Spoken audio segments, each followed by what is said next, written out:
नमस्कार दोस्तों, स्वागत है आप सभी का द ब्राइटन इंस्टीट्यूट में। और आगामी यूपी टीजीटी के लिए जो 16,000 पद आ रहे हैं उन्हें ध्यान में रखते हुए मैं इतिहास पर एक सीरीज लेकर आऊँगा। और यहाँ पर सारे क्वेश्चंस वन लाइनर रहेंगे, मैं एमसीक्यू नहीं बना पाऊँगा, वन लाइनर रहेंगे। आपको क्वेश्चन और उसके आंसर रहेंगे। शुरुआत मैंने उन प्रश्नों से की है जो पिछली परीक्षाओं में पूछे जा चुके हैं इतिहास के। इसके बाद फिर मैं खुद के क्वेश्चन बना के लाऊंगा। और यहाँ पर जब मैं जहाँ ज़रूरी समझूंगा वहाँ पर कुछ रेफरेंसेस एनसीईआरटी के भी उठाऊंगा। तो जैसे कि इस वीडियो में आखिरी में मैंने एनसीईआरटी के कुछ रेफरेंस लेकर महत्वपूर्ण चीज़ें खोज के लाई हैं। तो पूरा वीडियो देखिएगा, आपको बहुत ही अच्छी जानकारी मिलने वाली है। तो आइए शुरू करते हैं। सबसे पहले प्राचीन इतिहास। तो इतिहास को तीन भागों में बांटा गया है, हम सभी जानते हैं, एंशिएंट, मेडुअल और मॉडर्न। ठीक है। तो एंशिएंट हिस्ट्री जो है वो शुरू होती है प्रागैतिहासिक काल से। प्रागैतिहासिक काल वो काल है जहाँ पर मानव का इतिहास तो है लेकिन लिखित इतिहास नहीं है, अर्थात मानव जब लिखना नहीं जानता था तब का जो इतिहास है वो प्रागैतिहासिक काल का इतिहास है। तो इस वीडियो में कुछ क्वेश्चन जो वन लाइनर हैं, आइए अब हम उन्हें देखते हैं। भारत में प्रथम पूरा पाषाणिक उपकरण की खोज करने वाले रॉबर्ट ब्रूस फूट ये कौन थे? तो ये भूगर्भ वैज्ञानिक एवं पुरातत्वविद थे।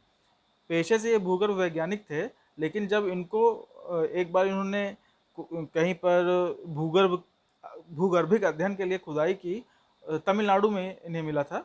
तो वहाँ उन्हें जब ऐतिहासिक सामग्री मिली तो उनकी रुचि उसमें जाग गई और ये फिर पुरातत्वविद भी बन गए।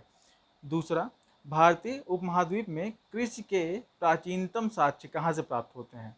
कृषि के प्राचीनतम साक्ष्य मिलते हैं लहुरा देव, संत कबीर नगर जिला, संत कबीर नगर जिला है और उत्तर प्रदेश स्टेट है। खाद्यान्नों की कृषि सर्वप्रथम आरंभ हुई थी। तो नवपाषाण काल में सर्वप्रथम खाद्यान्न कृषि आरंभ हुई थी। किस स्थल से मानव कंकाल के साथ कुत्ते का कंकाल भी सावधान से प्राप्त हुआ है? बुर्ज होम, जम्मू कश्मीर के बुर्ज होम से। उत्खनित प्रमाणों के अनुसार आखेट एवं पशुपालन का आरंभ कब हुआ? मध्य पाषाण काल में। तो मध्य पाषाण काल में आखेट एवं पशुपालन का आरंभ हुआ था और कृषि का आरंभ हुआ था नवपाषाण काल में, जैसा कि आप यहाँ प्रश्न संख्या 3 में देख सकते हैं। भारत में मानव का सर्वप्रथम साक्ष्य कहाँ मिलता है? नर्मदा नदी घाटी में। नर्मदा नदी घाटी में सबसे पहले भारत में मानव का साक्ष्य मिलता है। उस स्थल का नाम बताइए जहाँ से प्राचीनतम स्थायी जीवन के प्रमाण मिले हैं। तो ये मेहरगढ़, 700 बीसी, 700 ईसा पूर्व का। और मेहरगढ़ वर्तमान पाकिस्तान में जो बलूचिस्तान वाला इलाका है वहाँ पर बेलन दर्रा के पास। गैरिक मृदभांड पात्र ओसीपी का नामकरण हुआ था हस्तिनापुर में। तो हस्तिनापुर जो कि महाभारत में भी जिसका वर्णन है, यहाँ पर जब खुदाई हुई तो जो भांड मिले थे, मिट्टी के पात्र मिले थे, उनको गैरिक मृदभांड बोला गया। ताम्रारंभ काल में, मतलब तांबे की जो शुरुआत हुई थी उस काल में, महाराष्ट्र के लोग मृतकों को फर्श के नीचे किस तरह दफनाते थे? तो उत्तर से दक्षिण की ओर दफनाते थे। आज भी जो हिंदू परंपरा है उसमें मृतकों का सर उत्तर की ओर और पैर दक्षिण की ओर ही रखा जाता है। वृहद पाषाण या मेगालिथ स्मारकों की पहचान की गई है मृतकों को दफनाने के स्थान के रूप में। तो वृहद पाषाण या मेगालिथ स्मारक जो हैं वो मृतकों को दफनाने के स्थान के रूप में की गई है। मानव द्वारा सर्वप्रथम प्रयुक्त अनाज था जौ। जौ। राख का टीला किस नवपाषाणिक स्थल से संबंधित है? तो संगन कल्लू, ये कर्नाटक के बेल्लारी जिले में है। संगन कल्लू राख का टीला यहाँ से मिला था। भारत के किस आरंभिक पूरा पाषाण युग के शिलाश्रय से सर्वाधिक चित्र प्राप्त हुए हैं? तो यह है भीम बेटका। भीम बेटका। भीम बेटका नर्मदा नदी के किनारे मध्य प्रदेश में है। नवादा टोली मध्य प्रदेश का उत्खनन किसने किया था? तो doctor H D Sankalia, professor doctor H D Sankalia ने किया था। किसको चालकोलिथिक युग भी कहा जाता है? चालकोलिथिक युग ताम्रपाषाण काल को चालकोलिथिक युग भी कहा जाता है। कुंभकारी का सर्वोत्तम प्रमाण किस युग से प्राप्त हुआ है? तो नवपाषाण काल से। कुंभकारी का सर्वप्रथम प्रमाण नवपाषाण काल से मिलता है। मानव द्वारा सर्वप्रथम प्रयोग में लाई जाने वाली धातु कौन सी थी? तांबा। मानव ने सबसे पहले तांबे धातु की जो है उसका उपयोग सीखा था। इतिहास के पिता हम सभी जानते हैं, हेरोडोटस। विंध्य क्षेत्र के किस शिलाश्रय से सर्वाधिक मानव कंकाल मिले हैं? लिखहिया। गर्द आवासों के साक्ष्य मिलते हैं बुर्ज होम से, और यहीं से आपको मानव के साथ कुत्ते दफनाने के साक्ष्य भी मिले हैं। कोपेनहेगन संग्रहालय की सामग्री से पाषाण, कांस्य और लौह युग का त्रियुगीय विभाजन किया था क्रिश्चियन जार्गेनसन थॉमसन। हड्डी से निर्मित आभूषण भारत में मध्य पाषाण काल के संदर्भ में प्राप्त हुए हैं। तो ये कहाँ से प्राप्त हुए हैं? महदहा, सराय नाहर राय एवं दमदमा से, और ये तीनों ही उत्तर प्रदेश के प्रतापगढ़ जिले में हैं। उत्तर प्रदेश के प्रतापगढ़ जिले में हैं। मेरे लिए गर्व की बात है कि मेरे जिले का इतिहास इतना पुराना है। एक ही कब्र में 3 मानव कंकाल कहाँ पर मिले हैं? तो ये दमदमा में मिले हैं, दमदमा। अब ये मैं एनसीईआरटी से कुछ रेफरेंस लेकर आया हूँ। हर वीडियो में मैं एनसीईआरटी से कुछ ना कुछ रेफरेंस ज़रूर लाऊंगा, जो भी मुझे वहाँ से महत्वपूर्ण लगेगा वो ज़रूर लेके आऊँगा। और ऊपर के जो प्रश्न हैं उसमें भी मैंने एनसीईआरटी बुक को पढ़ के जो मुझे अच्छे प्रश्न लगे उन्हें यहाँ शामिल किया है। तो भारत में पूरा पाषाण युग के दौरान शुतुरमुर्ग होते थे। पूरा पाषाण युग में भारत में शुतुरमुर्ग होते थे। महाराष्ट्र के पटने में से शुतुरमुर्ग के अंडों के अवशेष मिले हैं, और कुछ छिलकों को पर चित्रांकन भी मिलता है, और इन अंडों से मनके भी बनाए जाते थे। ठीक है, तो अब आप यहाँ पर प्रश्न क्या बनता है कि कहाँ से शुतुरमुर्ग के अंडों के अवशेष मिले हैं? तो महाराष्ट्र के पटने से मिले हैं। और किस युग के अवशेष हैं? पुरा पाषाण युग के अवशेष हैं। कुछ डेट: मध्य पाषाण युग 12,000 से 10,000 साल पहले माना जाता है। नव पाषाण युग 10,000 साल पहले आरंभ माना जाता है। इसको और ज़्यादा अच्छे से डिस्क्राइब करने के लिए यहाँ पर आप देख सकते हैं, ये भी एनसीईआरटी से ही मैंने लिया है। तो हम जिस काल के बारे में पढ़ रहे हैं, पुरातत्वविदों ने उनके बड़े बड़े नाम रखे हैं। आरंभिक काल को वे पुरा पाषाण काल कहते हैं। यह पूरा प्राचीन और पाषाण यानी पत्थर से मिलकर बना है।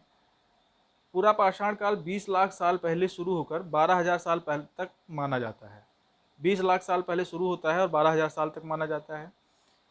इस काल को भी 3 भागों में बांटा गया है: आरंभिक, मध्य और उत्तर पूरा पाषाण युग। तो आरंभिक जो पूरा पाषाण काल है उसको 3 भागों में बांटा गया है: आरंभिक, मध्य एवं उत्तर। फिर मानव इतिहास की लगभग 99% कहानी इसी काल में के दौरान घटित हुई है, और चूंकि यह बहुत ज़्यादा समय बीत चुका है, इसलिए हमें बहुत से साक्ष्य नहीं मिलते हैं, और उस समय जो है लेखन भी नहीं था। जिस काल में हमें पर्यावरणीय बदलाव मिलते हैं उसे मेसोलिथ यानी मध्य पाषाण युग कहते हैं। तो ये भी याद रखिए कि पर्यावरणीय बदलाव वाले युग को क्या कहते हैं? मेसोलिथ या मध्य पाषाण युग। इसका समय 12,000 से 10,000 साल पहले तक माना जाता है। 12,000 से 10,000 साल पहले तक। तो मध्य पाषाण काल में पाषाण औजार आमतौर पर बहुत छोटे थे। तो ये भी आपसे पूछ सकते हैं कि किस काल में औजार छोटे थे? तो मध्य पाषाण काल में। इन्हें माइक्रोलिथ यानी लघु पाषाण कहा जाता है। तो मध्य पाषाण के औजार लघु पाषाण थे। ठीक है, प्रायः इन औजारों में हड्डियों या लकड़ियों के मुट्ठे लगे हंसिया और आरी जैसे औजार होते थे। साथ साथ पूरा पाषाण युग वाले औजार भी इस दौरान बनाए जाते रहे। मीन्स जो पिछला बीत चुका है समय, उस समय जो औजार यूज होते थे और मध्य पाषाण काल में जो औजार यूज होते थे, ये दोनों साथ प्रचलन में बने रहे थे। और इस मध्य पाषाण कालीन औजारों में हड्डियों और लकड़ियों के मुट्ठे भी लगने लगे थे, और हंसिया और आरी जैसे औजार भी अब बनने लगे थे। मध्य पाषाण काल, और इस काल के पाषाणों को माइक्रोलिथ और लघु पाषाण भी कहा जाता था। फिर नवपाषाण काल जो है, इसकी शुरुआत 10,000 साल पहले से होती है। इसे नवपाषाण युग कहते हैं। और अब यहाँ पर एनसीईआरटी बोल रहा है कि आप अगले लेसन में नवपाषाण काल के बारे में पढ़ेंगे। तो जब अगला वीडियो में लेके आऊँगा तो उसमें नवपाषाण काल के जो इम्पोर्टेंट इस तरह की कटिंग्स हैं वो मैं शामिल करूँगा। अब यहाँ पर एक महत्वपूर्ण मैप है, और मैं चाहूँगा कि इस मैप को आप लोग पीडीएफ डाउनलोड कर लीजिए टेलीग्राम ग्रुप में जा कर के, और जो है इसको आसानी से पढ़ लीजिए। इसका अच्छे से अध्ययन कर लीजिए। फिलहाल मैं यहाँ पर क्लियर करता चलता हूँ। तो आइए देखिए, जहाँ पर ये लाल रंग का त्रिभुज है वो पूरा पाषाणिक स्थल, पूरा पाषाणिक पूरा स्थल है, पूरा पाषाणिक पूरा स्थल है। ठीक है, तो अब हम देखते हैं कि ये त्रिभुज कहाँ कहाँ पे है इस मैप में। तो इस मैप में ये त्रिभुज आपको मिलेगा। पहला, भीम बेटका। भीम बेटका आपका कहाँ पे है? भीम बेटका आपका है एमपी में, एमपी में। फिर दूसरा त्रिभुज आपको हुंसगी मिल रहा है कर्नाटक में। कुरनूल की गुफाएं मिल रही हैं आपको आंध्र प्रदेश में। क्या और भी कोई त्रिभुज है या कोई छूटा है? नहीं। तो जो पूरा पाषाणिक पूरा स्थल है ये तीन है, कुरनूल की गुफाएं, हुंसगी और भीमबेटका। इनको आप लिस्ट कर लीजिए, पूरा पाषाणिक काल लिखिए और आगे इन तीनों का नाम लिख लीजिए और इन तीनों के स्टेट भी लिख लीजिए, पूछा जाएगा। फिर है नव पाषाणिक पूरा स्थल और इसका चिन्ह इसमें दिया गया है चौकोर बैगनी रंग का ना। तो देखते हैं नव पाषाणिक पूरा स्थल। तो यहाँ पर आप सबसे ऊपर देखिए, सबसे ऊपर देखिए बुरझोम जम्मू कश्मीर में, चिरांद ये आपका पश्चिम बंगाल में है, कोल्डी हवा महागढ़ ये उत्तर प्रदेश में है, फिर यहाँ हल्लूर कर्नाटक में है, फिर दाओजी हेडिंग, दाओजली हेडिंग ये आपका असम में पड़ता है, फिर पय्यमपल्ली, पय्यमपल्ली आपका ये पड़ेगा तमिलनाडु आंध्र प्रदेश की सीमा पर। आप इसको मैं कहूँगा आप गूगल कर लीजिएगा एक बार, पय्यमपल्ली कहाँ पड़ता है, इस मैप से स्पष्ट नहीं हो पा रहा है, लेकिन पय्यमपल्ली है नव पाषाणिक पूरा स्थल। ठीक है, फिर जो ग्रीन डॉट है ये है महापाषाणिक पूरा स्थल। तो आदि चन्नलूर ये आपका तमिलनाडु में है, ब्रह्मगिरी ये भी आपका महापाषाणिक पूरा स्थल है। क्या और है कोई महापाषाणिक पूरा स्थल? नहीं, और नहीं है। फिर आरंभिक गांव जो है ये आपका, उसका चिन्ह ये है। तो आरंभिक गांव यहाँ पर आपको दिख रहा है, इनाम गांव, ये महाराष्ट्र में है, बहुत ज़्यादा महत्वपूर्ण है, इसको याद रखिएगा। और कोई यहाँ पर नहीं है। फिर आधुनिक नगर कलकत्ता दिख रहा है आपको, मुंबई दिख रहा है आपको। ठीक है, तो इस तरह से इस मैप में हमें इतने सारे पूरा स्थलों के बारे में जानकारी मिली और वे स्थल किस काल से संबंधित थे इसकी भी जानकारी मिली। तो उम्मीद है आपको मेरा ये प्रयास अच्छा लगा होगा। अगर अच्छा लगा है तो कमेंट बॉक्स में ज़रूर बताइए। वीडियो को लाइक कीजिए, चैनल सब्सक्राइब कीजिए और शेयर करना बिल्कुल भी मत भूलिए। बहुत बहुत धन्यवाद।